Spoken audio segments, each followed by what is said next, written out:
오늘 함께 나눌 하나님의 말씀은 신약성경 사도행전 2장 41절부터 47절까지의 말씀입니다. 신약성경 사도행전 2장 41절에서 47절까지의 말씀, 신약성경 189페이지 사도행전 2장 41절에서 47절까지의 말씀 제가 봉독하도록 하겠습니다. 그 말을 받은 사람들은 세례를 받으며 이날에 신도의 수가 3,000이나 더하더라. 그들이 사도의 가르침을 받아 서로 교제하고 떡을 떼며 오로지 기도하기를 힘쓰느니라. 사람마다 두려워하는데 사도들로 말미암아 기사와 표적이 많이 나타나니 믿는 사람들이 다 함께 있어 모든 물건을 서로 통용하고 또 재산과 소유를 팔아 각 사람의 필요를 따라 나눠주며 날마다 마음을 같이하여 성전에 모이기를 힘쓰고 집에서 떡을 떼며 기쁨과 순전한 마음으로 음식을 먹고 하나님을 찬미하며 또 온 백성에게 칭송을 받으니 주께서 구원받는 사람들을 날마다 더하게 하시니라. 아멘. 오늘은 PDI라는 제목, 무슨 뜻인지 설교 중에 좀 알 수 있도록 말씀을 좀 드릴게요. PDI 이렇게 좀 제목을 붙여봤어요. 우리 여성분들한테는 참 죄송한 일이지만, 자, 이거 뭐 하는 장소일까요? 이거 뭐 하는 장소일까요? 이거 제가 군대 있을 때 사용했던 사격장입니다. 최근 모습인데 보시면 가운데 이제 그 천막처지인데 그 부분이 이제 올라가서 사격하는 데고, 그 앞쪽으로 보시면 이제 표적이 있는 데고요. 그 뒤에 약간의 공간이 있고. 제가 많이 사용했던 사격장입니다. 사실 군대에서 이 얘기 또 우리 여성분들 공감 별로 없는데 해서 죄송하긴 한데 여기 또 했던 적도 있어서 들으셨던 분도 있을 거예요. 다시 한번 그래도 좀 해볼게요. 군대에서 정말 필요하고 정말 중요한 기술 중에 하나가 사격술입니다. 당연하겠죠. 아무리 체력이 좋고 뭐 전술을 잘 써도 사격을 못해서 못하면 결국 싸움에서 지니까 군대에서 정말 중요하게 생각하는 것은 이제 사격술입니다. 그러니까 이 사격술을 자주 훈련하고 실제로 사격도 많이 하고요. 훈련도 주기적으로 계속 하는 편이에요. 근데 그렇게 중요함과 동시에 군대에서 병사들이 제일 하기 싫은 훈련이 사격 훈련입니다. 이게 왜 그러냐면 실제 사격은 그렇게 어렵진 않아요. 그런데 이 사격하는 날은 본인이 사격하는 시간은 한 10분 정도도 채 안 되는데 나머지 시간은 계속 뭘 하냐면 요 사격술 예비 훈련이라는 걸 합니다.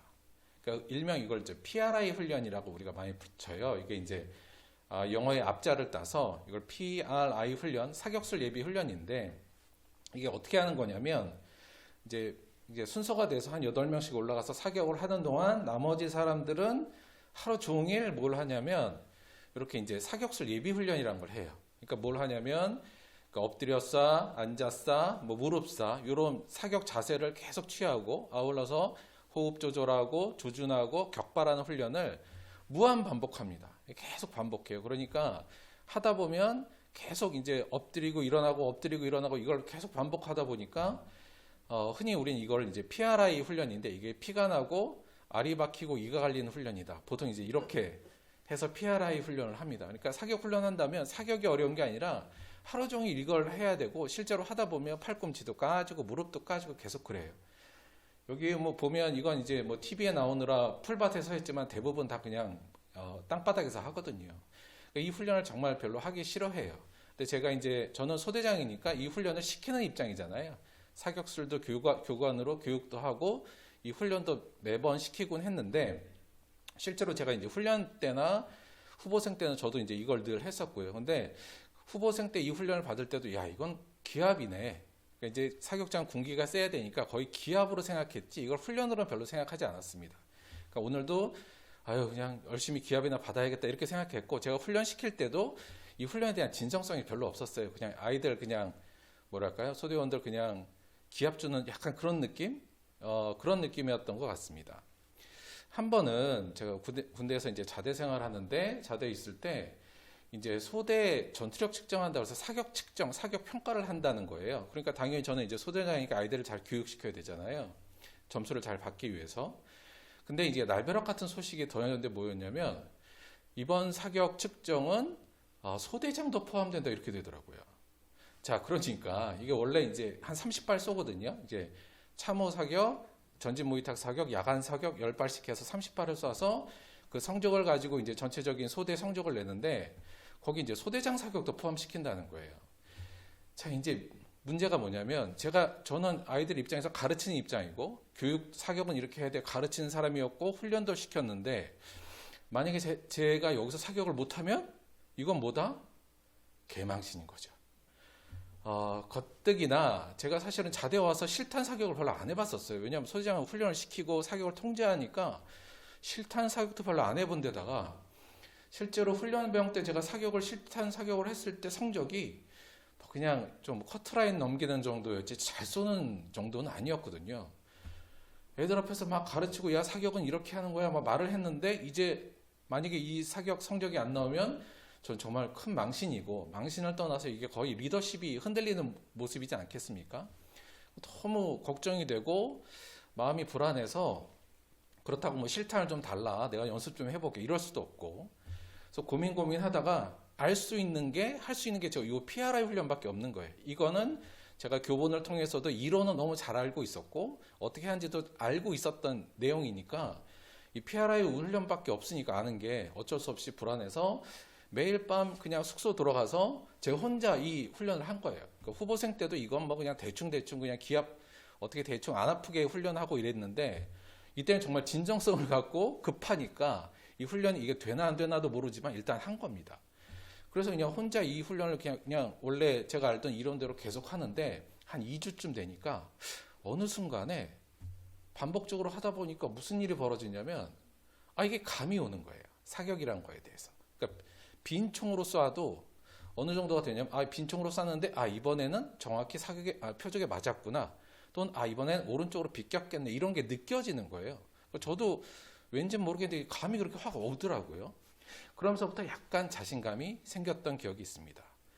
사격 평가하는 날 몇 발 맞췄을까요? 여기서 망하면 오늘은 해피엔딩이에요. 제가 한 27발 맞췄고 그것도 대부분 야간 사격에서 놓친 거라 주간 사격은 딱 한 발 놓치고 제가 당연히 소대에서 제일 좋은 성적을 냈습니다. 근데 이게 이렇게 되니까 그 다음부터 뭐가 좋아졌냐면 일단 우리 소대장이 특등사수야 이게 이제 소문이 나버렸으니까 그 다음 가르칠 때는 아이들이 신뢰성이 훨씬 더 생겼어요. 아울러서 제가 직접 이 훈련의 효과를 느껴보고 알아보고 이게 몸에 붙으니까 그 소대원들 사격 가르치는 것도 훨씬 더 잘 가르치게 됐고 또 가끔 사격하면 끝나면 이제 간부들만 다 올라가서 내기 사격 같은 거 했거든요. 소대장들 다 올라와 그래갖고 이제 2,000원씩 3,000원씩 내서 내기 사격하면 제가 거기서 돈 따가지고 다 소대원들한테 탁 주면서 야 오늘 저녁은 라면 회식 이러면 뭐 얘기 끝나는 거 아니겠습니까? 그러니까 그렇게 해서 군생활이 굉장히 편안했다. 이거 굉장히 저한테는 좋은 무기가 됐었던 걸로 기억합니다. 지금도 총 주면 잘 쏠 것 같아요. 조금만 더 훈련을 하면. 지난주에 우리가 믿음은 기술이다 이 말씀을 좀 드렸어요. 잠깐 복습하고 약간 보충해 볼게요. 지난주에는 우리가 이제 믿음이라는 것, 신앙이라는 것이 그냥 하늘로에서 뚝 떨어지거나 어느 날 성령님이 확 오면 그냥 내가 신앙인으로 변하는 것이 아니라 근본적으로 우리가 갈고 닦아야 되는 일종의 기술이라는 말씀을 좀 드렸는데 요거를 다른 측면에서 얘기를 하면 약간 이렇습니다. 뭐냐면 믿음이 크게 두 가지 정도로 우리가 나눌 수 있어요. 일반적으로 믿음은. 첫째는 내적인 믿음. 그러니까 요거는 뭐냐면 우리가 성경에 있는 진리의 내용들을 내 마음속으로 동의하는 것. 요거 동의하고 확신하는 걸 내적인 믿음이라고 볼 수 있고요. 또 하나는 이 외적인 믿음이 있는데 이 외적인 믿음이라는 건 결국은 그 진리를 내가 살아내는 걸 의미하지요. 성경에서는 이 두 내적인 믿음과 외적인 믿음이 분리된 적이 없습니다. 그러니까 이것은 동전의 양면처럼 믿음에 그냥 두 가지로 같이 늘 붙어 나오는 거예요. 뭐 하나만 중요한 건 아니고요. 물론 때로 성경에서 내적 믿음을 중요시하게 더 많이 이야기하는 곳이 있고 또 외적 믿음을 더 얘기 많이 하는 곳이 있지만 전체적으로 보면 이 두 가지는 떨어지지 않는 강조점이다. 그리고 이 두 가지가 다 될 때 우리가 그 사람을 제자가 된다. 예수님의 제자가 된다 이렇게 설명을 하죠. 근데 일반적으로 많이들 우리가 이 두 가지 중에 어떤 믿음에 대해서 강조를 많이 했냐면 내적인 믿음을 강조를 좀 많이 했어요. 왜 그러냐면 일단 내적 믿음이 돼야 외적 믿음도 얘기가 되니까 사실은 오랫동안 이 내적 믿음에 대한 얘기를 좀 많이 했는데 실제로는 이 믿음의 내적 믿음은 외적 믿음을 위한 준비 단계라는 의미에서 보자면 외적 믿음이 훨씬 더 중요하다고 볼 수 있죠. 그리고 이 외적 믿음이 강조될수록 신앙은 이 기술이라는 측면이 조금 더 강화되고 더 강조되는 부분이라고 볼 수 있을 것 같습니다. 이렇게 두 가지가 떨어지지 않는다는 건 성경 전체에서도 뭐 너무 명확한데요. 우리가 잘 아는 말씀 로마서 10장 10절에 보면 사람이 마음으로 믿어 의에 이르고 입으로 시인하여 구원에 이르니라. 굉장히 유명한 말씀이죠. 이게 대표적으로 이 두 가지를 동시에 얘기하는 부분이에요. 그러니까 이게 마음으로 믿고 그냥 입술로 여기서 고백한다는 건 내가 그냥 입으로 그냥 내뱉으면 되는 게 아니라 공개적으로 내가 예수를 믿는 사람이라고 세상 사람들한테 선포하는 의미거든요. 여기 입으로 고백한다는, 입으로 시인한다는 게. 따라서 내가 하나님을 마음으로 믿고 그 진리의 내용을 동의하고 그것을 내 삶으로 살아낸다는 의미를 뜻하는 부분이기 때문에 이게 믿음은 이 두 가지가 매우 다 중요하구나. 이 부분을 우리가 쉽게 그 깊이 인지하는 게 굉장히 중요하다라는 부분을 다시 한번 말씀을 드렸고요. 그런 의미에서 믿음은 이 기술적인 요인이 굉장히 강하다라는 말씀을 좀 드렸어요. 이 기술적인 요인, 그러니까 신앙은 믿음은 기술이다 할 때 이게 어떤 기술이라고요? 지난주에도 말씀드렸지만 정리하자면 이런 기술들이죠. 하나님을 우리가 창조주로 믿고 예수를 그리스도로 믿고 그가 십자가의 은혜로 나를 살리시고 아울러서 이제 그분은 나의 주인이니까 내가 그분께 순종해야 된다는 이 기본적인 순종의 기술, 그 순종의 핵심인 사랑을 하라는 사랑의 기술, 사랑의 내용이 결국 섬김, 나눔, 겸손의 기술, 이런 기술들이 결국 믿음의 외적인 믿음의 핵심적인 내용이고 기술의 내용이라는 말씀을 좀 드렸잖아요. 그런데 조금 돌이켜보면 제 신앙적으로 돌이켜볼 때 제가 이 기술, 이러한 기술, 순종의 기술, 사랑의 기술, 섬김의 기술에 그렇게 마음이 뜨거웠던 적이 있었는가 하면 그렇게 많지는 않았던 것 같아요. 그러니까 이 기술을 익히고 이 기술에 대한 관심을 가질 때 막 마음이 뜨겁고 막 신앙적으로 열정을 갖고 그랬던 적은 많지는 않았던 것 같아요. 그냥 이것도 해야지 이 정도만 생각했지. 보통 어떤 기술에 대해서 제가 생각할 때 마음이 뜨거웠었냐면 돌이켜보면 이런 기술들이 저를 더 뜨겁게 했던 것 같아요. 그러니까 막 방언의 기술 막 이런 거, 아울러서 어떻게 하면 하나님께 기도응답을 받는가 이런 응답의 기술, 더 나아가서 예언의 기술, 하나님의 말씀을 막 예언하는 기술, 또 어떻게 하면 하나님의 치유의 능력을 받아 사람을 치유할 수 있는가, 막 치유의 기술, 부흥의 기술, 뭐 이런 것들, 이런 기술들에 대해서 관심을 가질 때는 굉장히 뜨거웠는데 요 왼쪽의 기술들은 그냥 이것도 해야지 이 정도만 생각했던 것 같아요. 그런데 생각해 보면 이 오른쪽의 내용들은요, 사실 요건 기술이 아니라 뭘까요? 요건 기술이 아니고 요건 선물이에요. 그러니까 방언이든 우리가 하나님의 응답이든 예언이든 치유는 하나님이 우리에게 주시는 선물이지 우리가 갈고 닦아야 될 기술은 아니라는 거죠. 우리가 갈고 닦아야 될 기술은 요 왼쪽 요런 순종의 기술인데 이런 것보다는 이런 걸 기술로 생각해서 여기에 천착했던 시간들이 제가 볼 땐 개인적으로 굉장히 많았고 오히려 그럴 때 더 뜨겁지 않았는가. 다른 식으로 보자면 이 순종의 기술, 사랑의 기술, 섬김의 기술은 머리 기술이고요.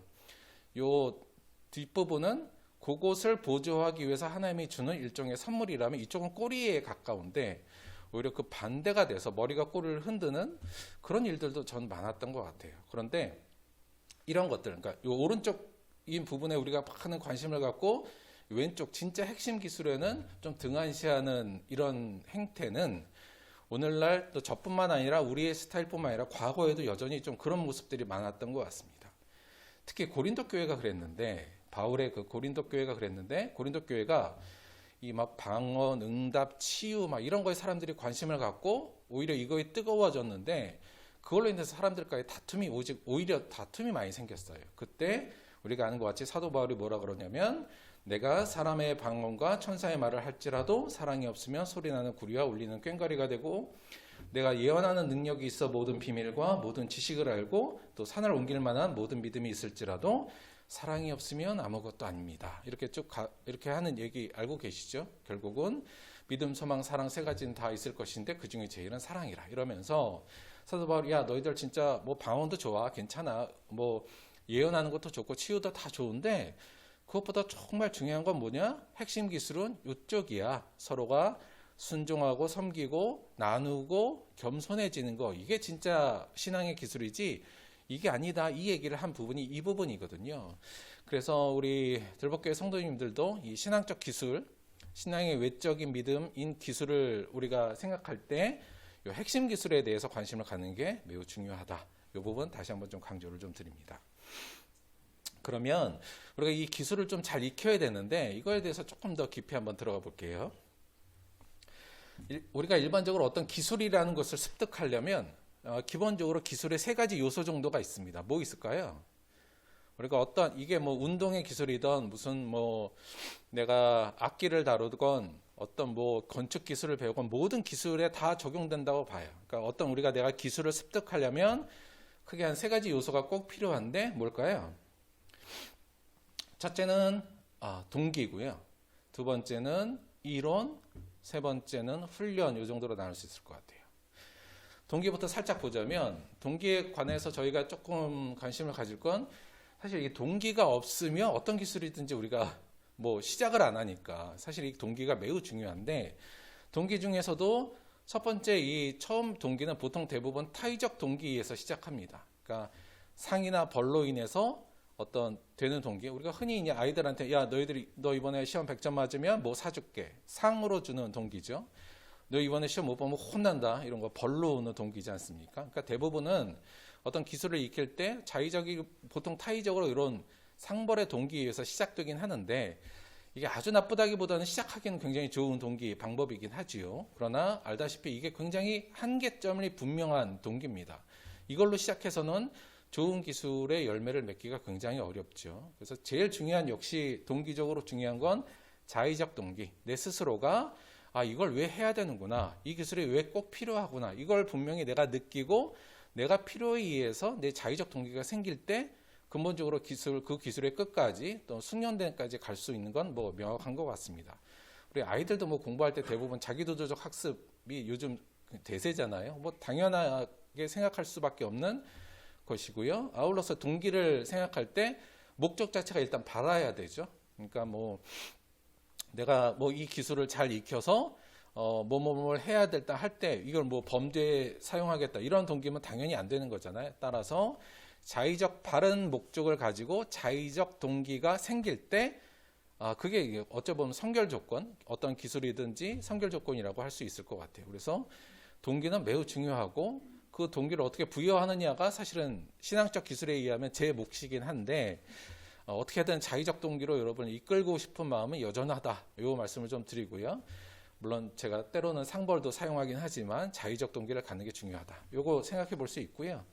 두 번째 이론 측면을 좀 살펴보면 어떤 기술이든 이론이 필요합니다. 그렇죠? 어떤 기술에 대한 그 이해를 위해서 이론이 필요한데 이론에 대해서 저희가 좀 생각해 볼 부분은 이런 것 같아요. 첫째는 바른 이론과 틀린 이론이 분명히 있을 수 있습니다. 그러니까 어떤 기술에 의해서 바른 이론을 배우느냐 좀 틀린 이론을 배우냐에 따라서 이게 너무나도 결과가 차이가 나니까 이건 다시 말하면 그걸 가르치는 사람의 교사를 누구로 선택할 것이냐 여기 이 부분에 달렸겠죠. 그래서 우리가 어떤 기술을 배울 때 누구 밑에서 배우느냐 또는 정말 제대로 된 이론 교육이 되어 있는 사람에서 배워야 되는 게 너무나도 당연하죠.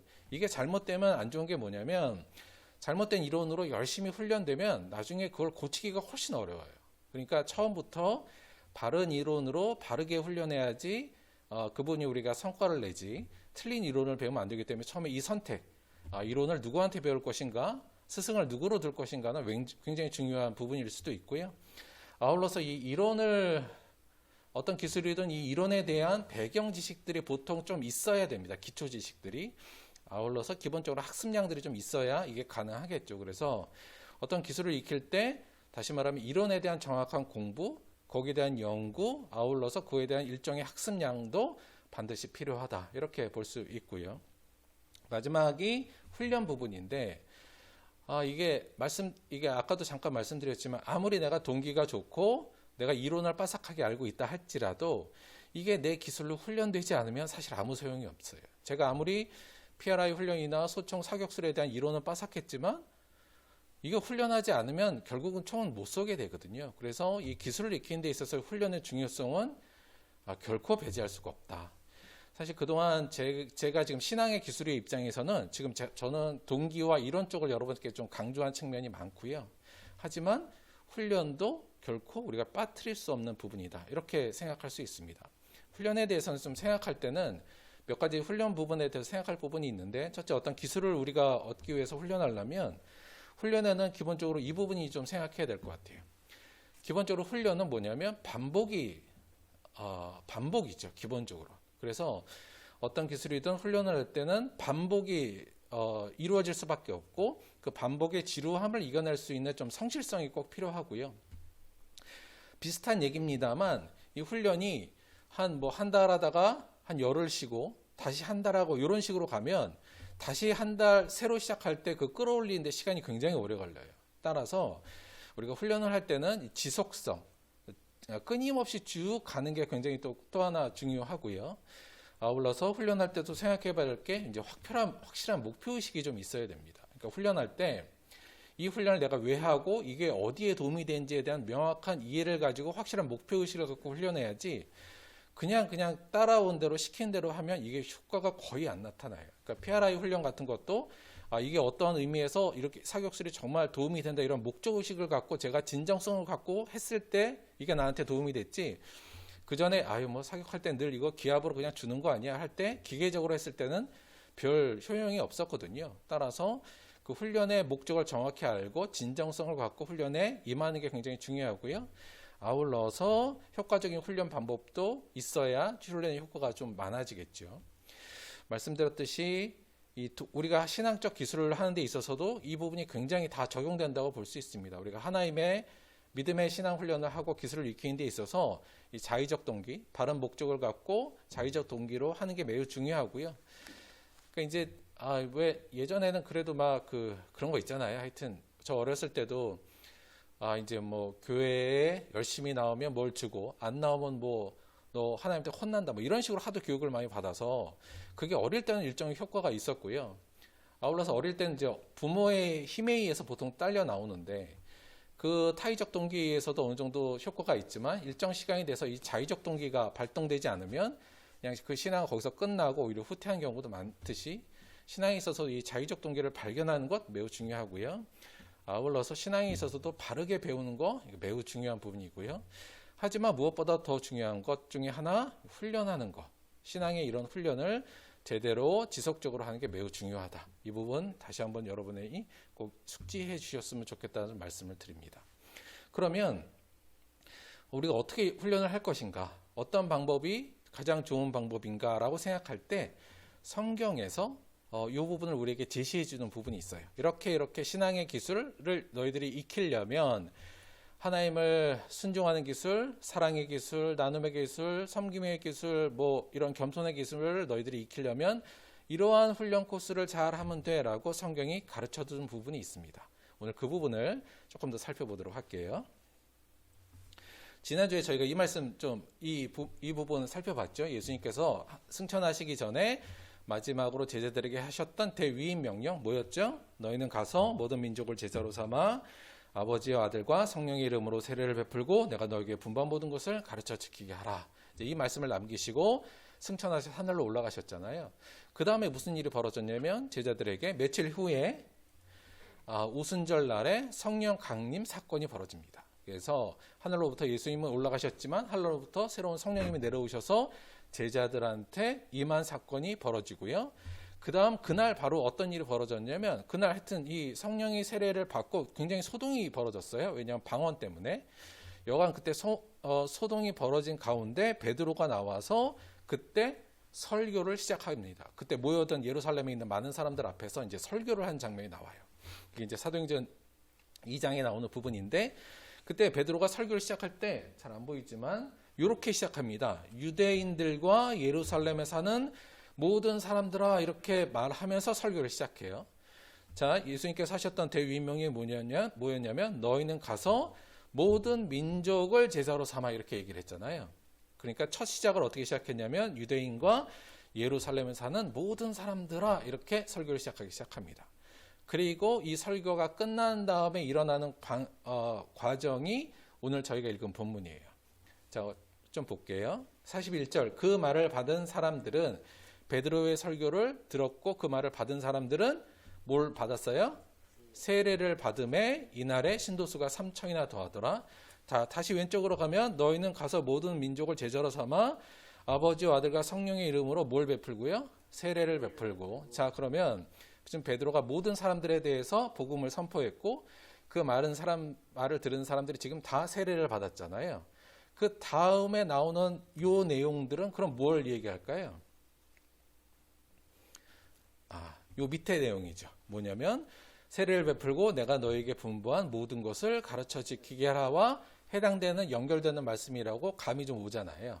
다시 말하면 이 뒤에 나오는 쭉 내용들은 하나님의 말씀 제자화되기 위한 방법으로 예수님의 말씀을 가르치고 그것을 지키는 것, 훈련하는 방식이 나와 있는 부분이라고 볼 수 있는 거예요. 그래서 우리가 제자가 되기 위해서 어떤 이 하나님의 기술, 예수님의 기술을 익히려면 이러한 신앙의 순서로 하나님께서 설계하셨고 진행하셨는구나를 볼 수 있는 부분이 바로 이 부분이라고 할 수 있죠.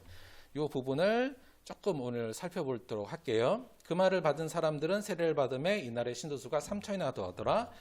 자, 42절부터 47절이 훈련의 내용이 있는데 훈련과 관련된 어떤 단어들이 어떤 것들이 있는지 한번 잘 살펴보세요. 제가 읽을게요. 그들이 사도의 가르침을 받아 서로 교제하고 떡을 떼며 오로지 기도하기를 힘쓰니라. 사람마다 두려워하는데 사도들로 말미암아 기적과 표적이 많이 나타나니 믿는 사람들이 다 함께 있어 모든 물건을 서로 통용하고 또 재산과 소유를 팔아 각 사람의 필요를 따라 나눠주며 날마다 마음을 같이하여 성전에 모이기를 힘쓰고 집에서 떡을 떼며 기쁨과 순전한 마음으로 음식을 먹고 하나님을 찬미하며 온 백성에게 칭송을 받으니 주께서 구원받는 사람들을 날마다 더하게 하시니라. 자, 여기서 훈련의 내용으로 볼 수 있는 부분들이 조금 나오죠. 자, 어떤 부분들이냐면 이런 정도의 부분인 것 같아요. 사도의 가르침을 받아 서로 교제하고 떡을 떼며 기도하기를 힘썼다. 다 함께 있어서 서로 모든 물건을 통용하고 재산과 소유를 팔아 각 사람의 필요를 따라 나눠줬고 날마다 마음을 같이하여 성전에 모이기를 힘쓰고 집에서 떡을 떼며 기쁨과 순전한 마음으로 음식을 먹고 하나님을 찬미했다. 이런 요소들이 있잖아요. 이걸 좀 정리하면 한 3가지 정도로 크게 정리할 수 있을 것 같아요. 첫째는 가르침을 받는 것. 그렇죠? 그러니까 여기 사도들의 가르침을 받죠. 근데 사도들은 무슨 말을 가르쳤을까요? 예수님의 말씀을 가르쳤죠. 당시에 많은 사람들은 어떤 말씀을 의지했을까요? 율법을 중심으로 한 바리새인이나 서기관들의 말씀을 따라 배웠지만 이들은 예수 그리스도의 말씀으로 제대로 이제 배우기 시작한 거예요. 그래서 그 다음부터 한 게 이제 가르침을 받는 거고요. 두 번째는 찬송과 기도에 열중을 했다. 이렇게 볼 수 있어요. 하나님을 찬미하고 모여서 열심히 기도하기를 힘썼다. 이렇게 되니까요. 또 한 가지 좀 큰 특징이 교제인데요. 교제. 이 교제는 크게 한 3가지 정도로 정리해 볼 수 있을 것 같아요. 교제는 첫째는 떡을 떼며 이렇게 돼 있죠. 이거 떡을 뗀다는 거 뭐였을까요? 떡을 떼는 거. 성찬을 의미해요. 기본적으로. 예수님이 가르쳐준 성찬의 의미. 모여서 그때 우리가 배운 것 같이 뭐예요? 내 몸을 부서뜨려서 나눠주는 이 성찬의 의식을 모여서 함께 했고요. 또 하나 교제할 때 교제 안에 뭐가 있었냐면 모든 물건을 서로 통용하고 함께 쓰고 또 자신의 재산을 팔아서 필요한 사람들의 것을 채워주는 것. 그래서 교제에는 통용과 나눔이 있었고요. 아울러서 늘 모이기에 힘썼어요. 늘 모이려고 하고 함께 식사하는 교제의 모습을 가졌다고 볼 수 있습니다. 아울러서 이러한 행동의 원칙으로는 중요하게 강조된 게 뭐였냐면 반복.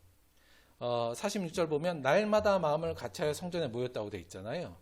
아울러서 사실 42절이 이 부분의 전체적인 내용이 좀 핵심이긴 한데 42절이 원어적으로 해석하면 처음에 이렇게 시작해요. 뭐냐면 그들이 다시 말하면 세례를 받은 사람들이 매일매일 반복적으로 사도의 가르침을 받고 교제하였다. 원어적으로 보면 이렇게 해석이 돼요. 그러니까 여기에 우리 해석에는 힘썼다라고 표현되어 있지만 이게 반복적으로 계속 그렇게 했다는 의미가 들어있거든요.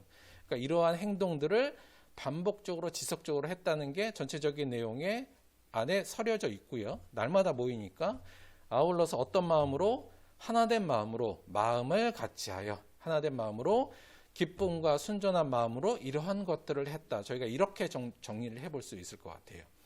자, 그래서 성경에서 처음에 하나님께서 이 설계를 해서 이 이끌어 가시는 과정 중에 세례를 받은 그리스도인들을 어떻게 훈련시키실 것이냐, 이러한 요소로 훈련을 시키셨다고 우리가 볼 수 있는 거예요. 그래서 우리가 이 내용을 제도화시켰어요. 교회 안에서는 제도화시켰죠. 그래서 각각의 내용을 제도화시킨 게 뭐였냐면, 가르침을 받는 건 어떻게 제도화시켰을까요? 이게 설교고요. 그렇죠? 이게 설교고, 찬송과 기도는 찬송과 기도하는 거고, 우리가 하나님을 찬송하면서 하나님이 나의 주인임을 여전히 고백하고, 기도를 통해서도 그 고백을 하고, 아울러서 기도를 통해서 나를 점검하기도 하고요. 그런 행동은 늘 하고, 또 교제 중에 이 떡을 떼는 건 오늘날 뭘로 제도화되어 있죠? 의식화되어 있죠? 우리가 하는 성찬 의식으로 되어 있고요. 통용하고, 서로 물건을 통용하고 나누는 건 뭘로 제도화됐을까요? 오늘날 우리는 뭘로 지금 서로 통용하고 뭘로 나누고 있어요? 헌금이요. 그렇잖아요. 그렇죠? 우리가 헌금을 내가 내는 건 왜 내요? 그걸 통해서 우리가 서로 필요한 것들을 그때는 물건으로 나눴지만 지금 헌금을 통해서 나누는 거죠. 헌금의 의미가 그거예요. 아울러서 서로 늘 모이고 식사하게 하기 위한 게 뭐냐면 사실은 식탁교제인데, 요게 이제 요즘은 좀 덜 하고 있죠. 그렇죠? 그래서 저희도 이걸 좀 하긴 해야 되는데, 늘 모여서 함께 식사했거든요. 자, 그러면 요렇게 제도화된 걸 보면 아시겠습니다만, 설교, 찬송기도, 성찬, 헌금, 이게 뭐예요? 오늘 드리는 예배예요. 그렇죠? 오늘 우리가 드리는 예배의 요소이기도 하고요. 아울러서 식탁교제가 포함되어 있는 거죠. 그래서 이걸 오늘날로 제도화시켜서 그동안 쭉 교회가 발전시킨 것을 한마디로 말하면 어떻게 훈련하라고요? 참된 주일 예배 생활을 잘 하는 게 이 훈련을 하는 거에 오늘날 제도화된 형태예요. 그러니까 주일에 우리가 계속적으로 오는 것은 이게 반복의 의미, 끊임없이 끊이지 않고 반복해야 된다는 의미로 저희가 주일이라는 날을 정해서, 날마다는 못 모이니까 주일이라는 하루라도 정해서 우리가 끊임없이 해보자라고 주일을 하루를 정했고요.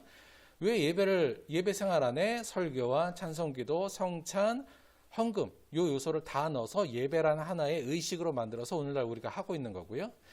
그리고 사실은 원칙적으로 보자면 이 함께 모여서 식사하고, 그러니까 식사가 목적이 아니라 식사를 하면서 말씀도 나누고 서로 삶을 격려하고 필요한 것도 물어보고, 이제 이게 근본적으로 그래서 나누고 섬기는 삶을 이어가는 식탁교제가 사실은 굉장히 중요한 어떤 훈련의 요소이기도 하고 교회의 요소고 예배 생활의 요소이기도 해요. 그때 어떤 마음으로 하는 거냐? 기쁨과 순전한 마음으로, 참된의 그 의미가 있는 거죠. 그래서 예배를 드릴 때 기쁨과 순전한 마음으로, 다른 목적이 아니라 정말 하나님을 사랑하는 순전한 마음으로 주일날 반복적으로 모여서 이 예배 생활을 통해서 결국은 우리가 이걸 통하면 뭐가 되는 거예요? 그걸 통해서 이 기술을 익히는 거죠. 순종의 기술, 사랑의 기술, 섬김의 기술, 나눔의 기술, 겸손의 기술. 사실 예배를 잘 드리면 참된 주일 예배 생활 하나만 잘하더라도 이 요소가 다 있어요. 그러니까 우리가 여러분 주일날 아침에 사실 교회 나오는 게 쉽지 않잖아요. 그렇죠?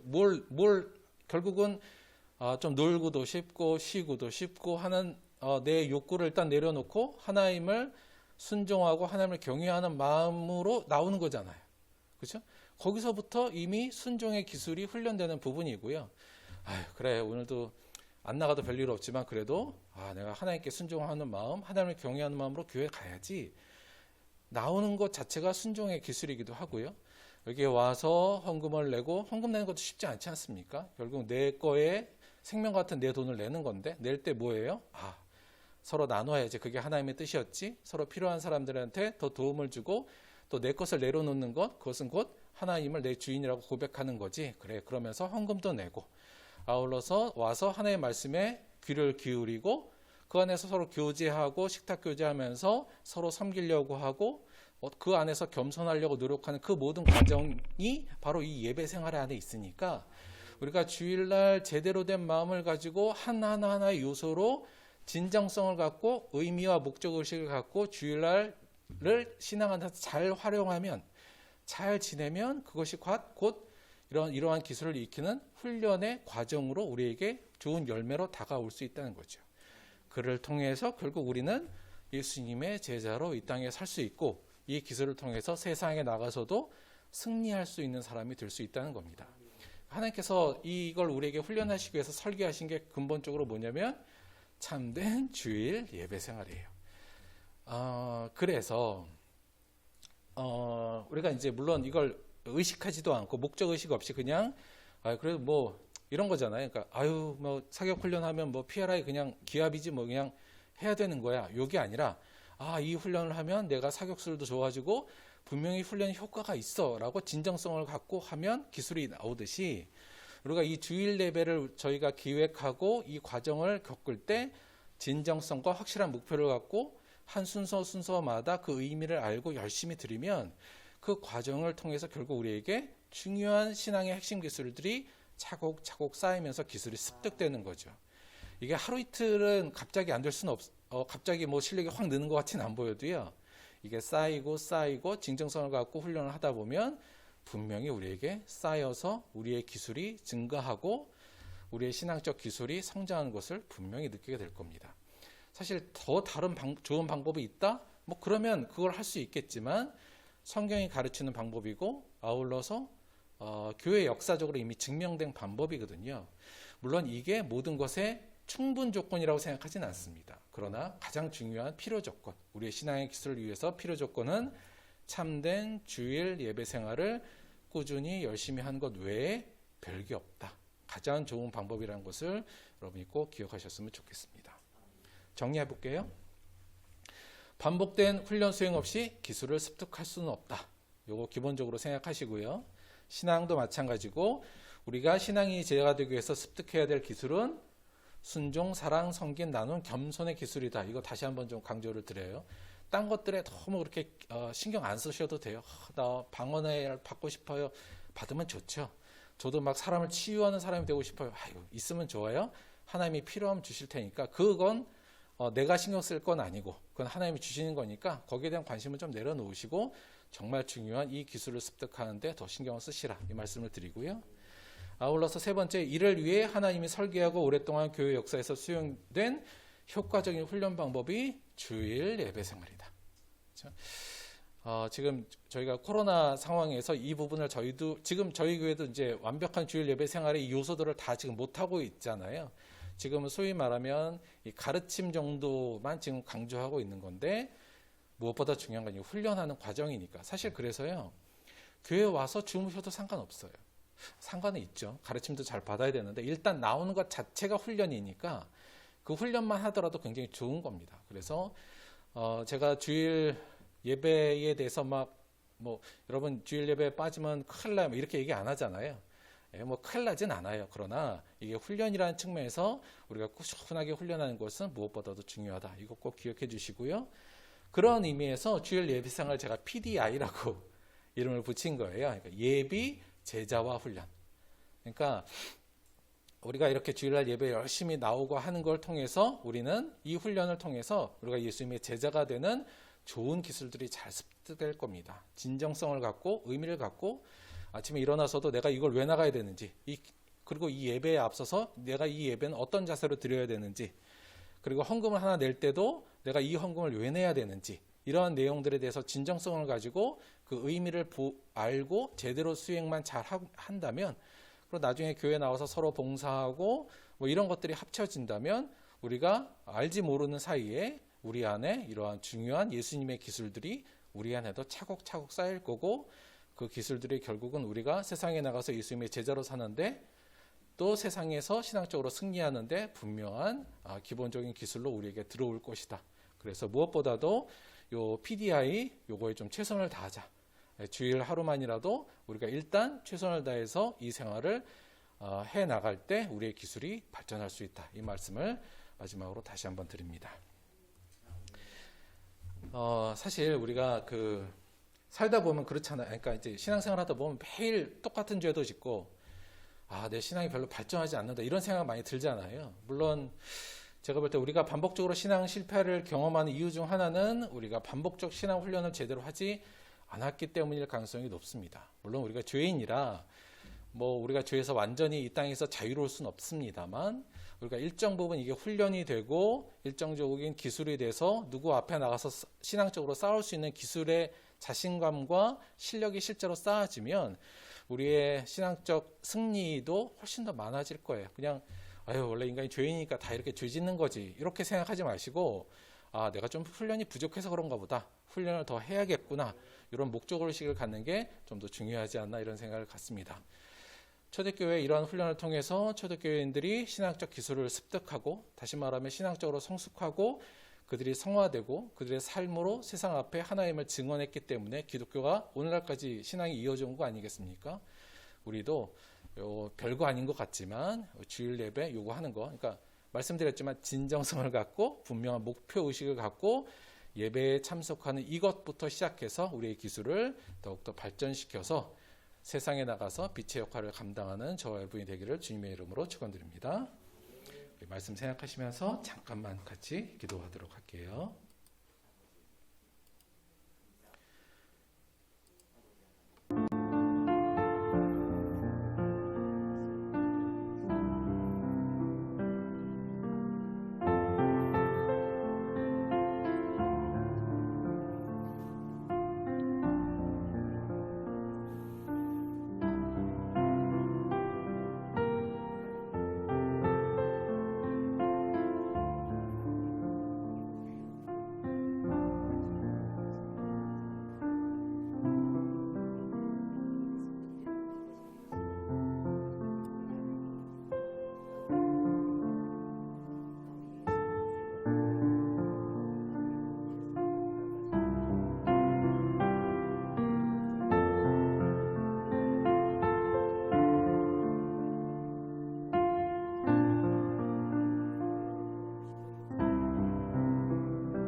하나님 고맙고 감사합니다.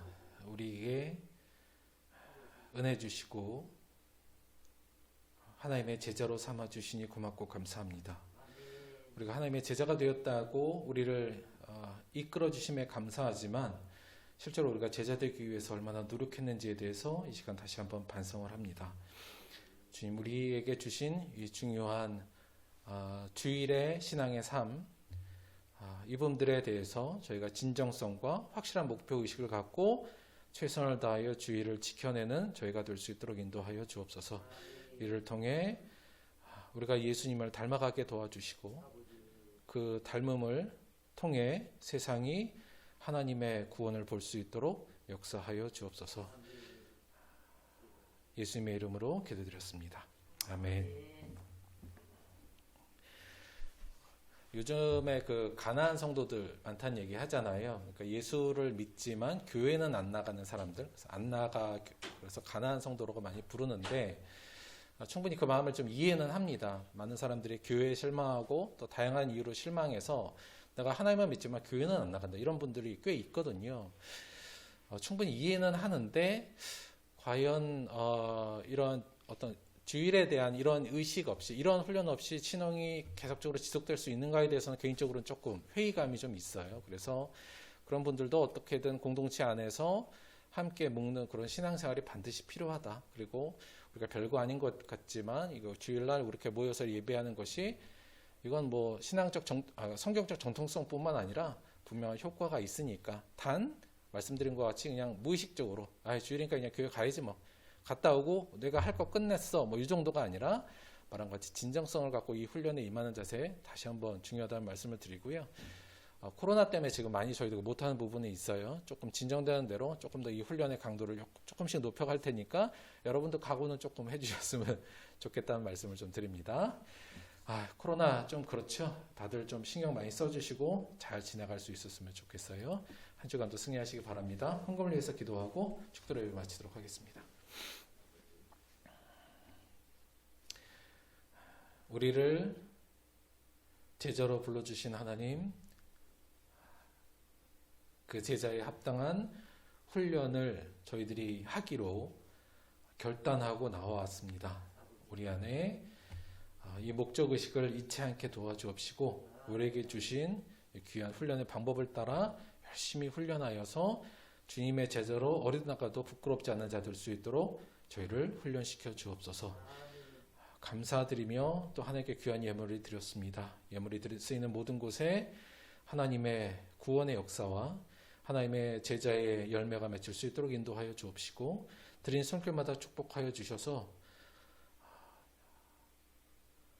이 드림이 우리를 더욱더 낮게 만들고 우리를 더욱더 섬김으로 만들며 우리를 더욱더 사랑으로 만들 수 있는 귀한 기술로 우리들에게 돌아올 수 있도록 함께하여 주옵소서. 감사드리며 예수님의 이름으로 기도드렸습니다. 아멘. 지금은 우리 주 예수 그리스도의 은혜와 아버지 하나님의 영원하신 사랑과 보혜사 성령님의 내주 교통하심이 우리에게 주신 이 주일 예배 생활의 충실함으로 더욱더 기술을 발전시켜서 주님의 제자로 성장하기를 결단한 사랑하는 우리 모든 들복교회 성도들의 삶 속에 지금부터 영원토록 함께하기를 간절히 축원드리옵나이다. 아멘.